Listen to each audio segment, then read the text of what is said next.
pozdravljeni. Jaz bi vendarle rekel, da je do te pobude memoranduma prišlo, poleg tega, kar seveda jasno je napisano v samem memorandumu, ki ga lahko preberete, predvsem pa seveda kot posledica nekega ogorčenja, neke nezadovoljnosti med ljudmi, ki pač v današnje stanje, ki se, kako bi rekel, potencirano pojavlja v obliki izključevanja, torej zlasti v zadnjem letu se to pojavlja in se je nakopičilo torej v zadnjem mesecu ali v zadnjem tednu v tem smislu, da je prelilo vrh ali pa kaplo preko kozarca neke potrpežljivosti državljanov, ki so svoje ogorčenje izrazili s tem, da so se podpisali po to naš memorandum. Zdaj, če dovolite samo, kako bi rekel, en flashback, torej en kratek povzetek, kako je do tega prišlo in na podlagi česa se je to zgodilo. Torej, kot vsi veste, je država v popolnem gospodarskem kolapsu, nobene tuje investicije ni bilo v zadnjem letu, mislim, da tudi v letu, tem nezaposlenost je 30% med mladimi, ali pa vemo, da imamo okoli 130 000 nezaposlenih. Kot vemo, je v Sloveniji največ korupcije v Evropi, saj tako neke stvari kažejo, ali pa smo seznanjeni. Torej, ugrabljena je pravna država, to pravijo tudi gospodarstveniki, da je pravni red neučinkovit in seveda ob tem gre za to, da se ohrani oblast določenih skupin in to pa lahko počnejo na klasičen način, ki je poznan v zgodovini, torej sam sem tudi zgodovinar in se to lahko ilustrira z mnogimi primeri. To je, da je treba izražati sumničavost do določenih skupin, da je treba uplesti pravzaprav določen mehanizem, ki postavi nekatere na pranger, človek jih izpostavi kot ljudi, ki so krivi tako ali drugače in se s tem kanalizira neka določena energija. V, kako bi rekel, obstransko stvar, država pa seveda funkcionira na način ugrabljene države. To se je dogajalo v zadnjem letu z organiziranim staj, z organiziranjem proletarskih tolp v Mariboru, kjer so hodili od vrat do vrat ustrahovati ljudi in verjetno danes ždijo nekje pritajene in v pripravljenosti. To je se zgodilo z nastopom protikorupcijske komisije, ki jo vodi človek z izredno nizko moralno integriteto in vodi to komisijo kot industrijski obrat, bi človek rekel, za proglašanje korupcije sumljivih ljudi. Z nastopom sodstva, kjer se je seveda ohranilo in se brani zakrknjena starorežimska korporativistična miselnost, to niso moje besede, to so besede ustavnega sodnika.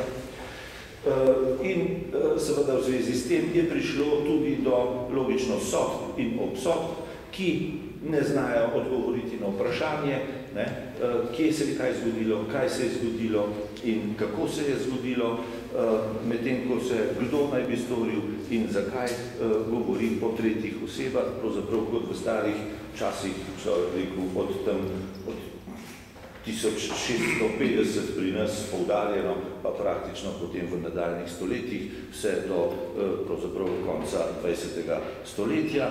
Gre za to, da lahko rečemo, da vladajo pri nas nekakšne trojke, vendar ne tiste, ki se vežejo na gospodarstvo, ampak tiste, ki se vzorujejo po trojkah v neki drugi državi izpred dobrih 70 let. To so bile trojke v stalinistični, torej Rusiji ali Sovjetski zvezi in te trojke danes pri nas sestavljajo pravzaprav relativno že osamosvojene institucije od nekega, kako rekel, ozadja, kljub temu, da ozadje ni popustilo, ampak te trojke so danes prepoznane, vidne in te sestavljajo politika, sodstvo in seveda pomožno institucijo za javno sramotenje, to je protikorupcijska komisija. Po vsem tem, pravzaprav, kar sem povedal, lahko rečemo, da se bo v knjigo, debelo knjigo Sramote slovenskega pravosodja upisalo tudi sodba za sodnico in tožilcema, pravzaprav, ki se je zgodila pred nekaj dnevi. Torej, knjiga te sramote pravosodja, političnih procesov, ki so se vlekli od leta 1945, pa skratka do leta 1990 na ozemlju Slovenije, dobiva sedaj novo poglavje in nova imena v 100 sodnikov in tožilcev, katere upam, da bodo kmalu ali pa prej ali slej objavljene. Če to bi rad povedal, preden zaključim, da v to sodi, v vse to, kar sem povedal, sodi tudi včerajšnja podlost protikorupcijske komisije z strahotno manipulacijo v zvezi z objavo zaslišanja, torej zvočnega zapisa zaslišanja na protikorupcijski komisiji. Zanimivo je, da se pojavijo pri nas, ki se kar zmislijo, nekje lansira se, da se ne sme sodnih postopkov komentirati, da se treba spoštovati sodišča, da se ne smejo ljudje zbirati pred sodiščem, to se kar zmislijo, to besed. Ljudje vzgojeni v stari dobri maniri, torej prejšnjega sistema. To vse ni res, zanimivo pa je, da pa lahko po 1 letu in pol ali po 1 letu objavijo zapisnik nekega zaslišanja prav v določenem trenutku. Zakaj? Za nadaljno sramotenje neke določene osebe. Mi smo brali velespoštovano in razsvetljensko poročilo predsednika protikorupcijske komisije, v začetku januarja, smo brali odgovor in objavo žrtve ali pa človeka, ki je bil označen teh koruptivnih dejanj v februarju mesecu, sedaj se pa 4 mesece kasneje pojavi za 1 leto pa pol nazaj ali 1 leto nek zapisnik zaslišanja. In kaj ne zdaj ljudi naredimo? Imamo pravico to komentirati? Ali so oni sodna oblast? Kaj se pa grejo? To je manipulacija, ki ve, da človek ne bo šel primerjati stvari iz januarja meseca in februarja, ene izjave in druge izjave, drugih učinkov sploh tako protikorupcijska sramotna komisija nima, in so objavili po 4 mesecih nek zapisnik, v katerem nekdo reče, da se nekaj ne spomni ali pa ne ve. In ljudje začnejo špekulirati. To je v službi enostavno difamacije ljudi. To je vzorec, ki se je delal po letu 45, pa tudi še v 70-ih letih.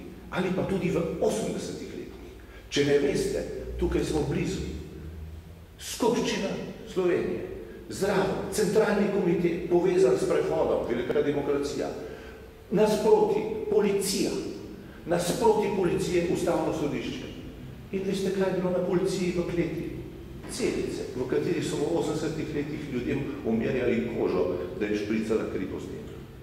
In nišče nič rekel. Zanimivo.